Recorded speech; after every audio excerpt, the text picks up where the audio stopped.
don't have to. Mark? Allison, thank you. I'm joined now by City School Board President Van White. Van, thank you for coming in. Good morning, Mark. Van, what do you envision happening in classrooms throughout the day today? I think if people have a conversation about why Black Lives Matter in historical context, I think it'll be very productive. And what I mean by that is, do you know a disproportionate number of people that are suspended from school, the Department of Justice tells us, are African American? A disproportionate number of people who receive long-term suspensions are African Americans. And of course, you've probably heard the Department of Justice tells us that a disproportionate number of people in the community driving through our streets are African American. They're stopped unnecessarily by police. Now, why do I bring that up? Because a person, a boy, a man, a woman, suffering from those circumstances would wonder, does my life matter? So again, this conversation, Black Lives Matter in School Day, is particularly appropriate because the Department of Education tells us that people of color suffer from discrimination. We want to reaffirm that, yes, indeed, Black Lives Matter.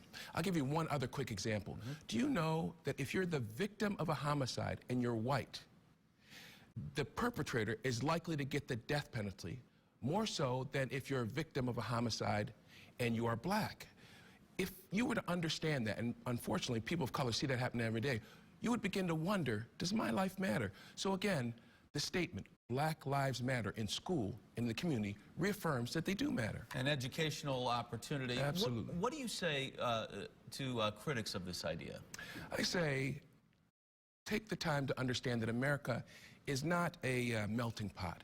It is a stew, if you will. And if you look in that stew, you see that every ingredient is essential. The carrots, the peas, the beef, the onions. If you take one ingredient out, or you don't appreciate the value, the taste, the flavor of each ingredient, America's not, to steal a phrase, great.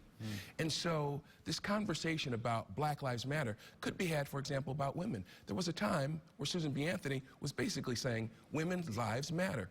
When we interned the Japanese during World War II, one could have said, probably did say it, Japanese lives matter.